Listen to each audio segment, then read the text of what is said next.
My lord! Frederick, it's been days since we last spoke. What of the matter I entrusted to you? You speak of the Risen? Progress has been made. It does seem there was someone intentionally spreading rumors.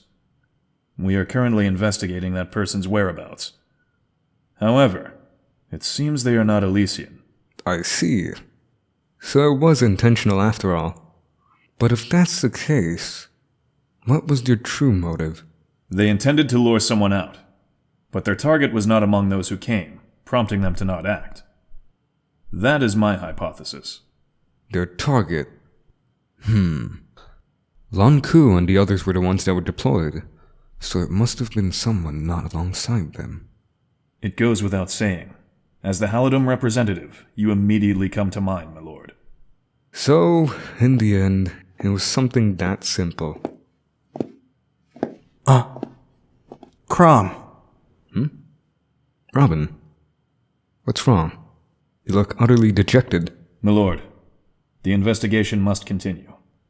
I will excuse myself here. Right. I'm counting on you.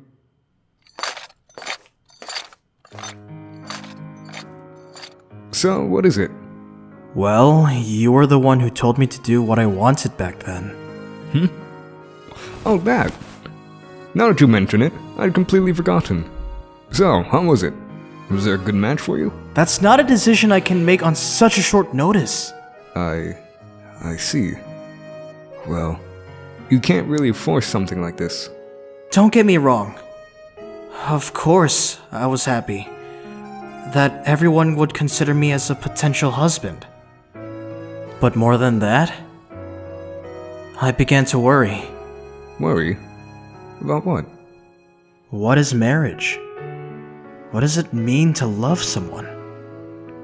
My parents married and brought me into this world, didn't they? They were happy, weren't they? Then why am I here, having lost my memories, not even knowing who I am? Robin. Of course. For someone like me, who knows nothing about himself, it's only natural that I cannot readily decide whom I would like to spend the rest of my life with. It seems I've caused you grief. My apologies. It wasn't my intention. Oh, no. I'm not blaming you. But even so, I wanted you to experience the joy of having a family, and the people you cherish. Chrom. I remember something. As a man, I first viewed my ideal woman as something like a mother. Huh? A mother? Don't mock me when I'm speaking seriously. Sorry. Please, continue. I don't have... No, I too don't have any recollection of my mother. My parents both passed away when I was young, but I had my sister. Em was like a mother to me. She was a kind, loving presence, all wrapped up into a singular being. Em was my mother. Lady Emmeryn was? Here, take a look at this. What's this letter? This is Em's final message. Her final message? Frederick handed it to me after she died. Is it really alright for me to look at something so important to you? I want you to read it too. Alright. Chrom, if you are reading this letter, I have already passed from this world. I have placed a terrible burden on Frederick by entrusting him with this letter.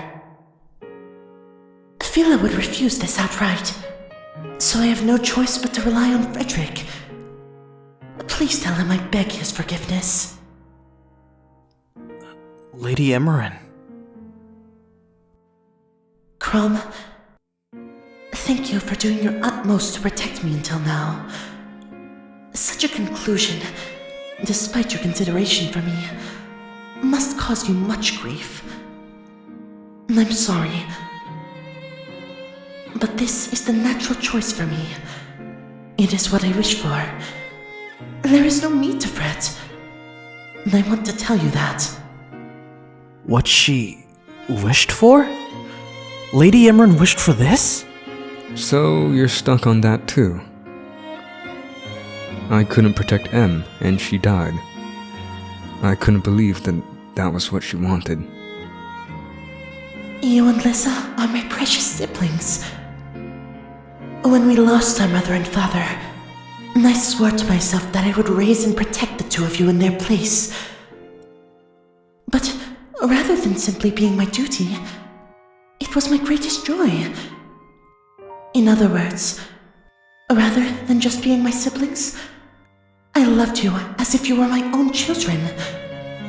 Well, you may have thought of me as something of an unreliable mother. Lady Emmeryn felt the same way you did. Yeah. And as the Exalt protecting this country, I harbor those same feelings. I think of everyone, the people of Elise, and the people of other countries, as my family. I adore them just as I do you and Lissa, and I want to cherish all people as if they were my own children. That is how I live. All people as their own children. And so, it does not matter what happens to me, as long as I continue loving. Rather, if I can die to protect you and Lissa, the people of Elise, and the people I do not know, that is my choice, and my greatest joy as a mother. I believe my life shone brightly until the end. Lady Emmeryn. So, please, don't give up on loving the world. If there are people you love in the world will overflow with love. You will surely love the world, because the people you love live there as well. P.S. It will surely take Lissa some time to recover. Chrom, please support her.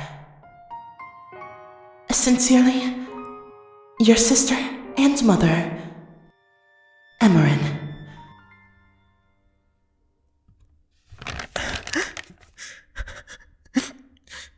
Lady Emmeryn. When reading this letter, I realized I was wrong. I was supposed to protect Em, but she was the one who had always protected me. Chrom. And that was when I thought I had always loved Em. So that was love for a mother. Yes, that may have been the root of a love a man would have for a woman. And my wife, the woman I chose, said she would be mine alone. And on top of that, she said she loves me. And so I think of her as my most beloved, just as much as I did Em. No, even more so. I swore to go through my whole life with her by my side. Your whole life? I finally understand how Em felt. I want to protect this world, the world we all live in. And I want to love it. I feel that way from the bottom of my heart.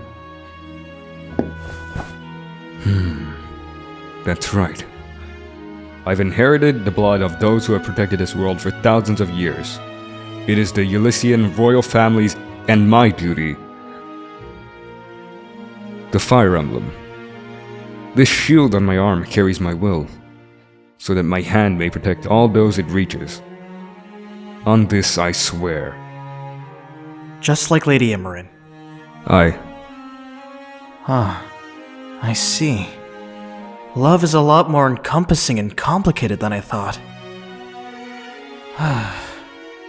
It may be still a little too difficult for me. Well, take some time to think it over. Lord Chrom, Frederick, what's wrong?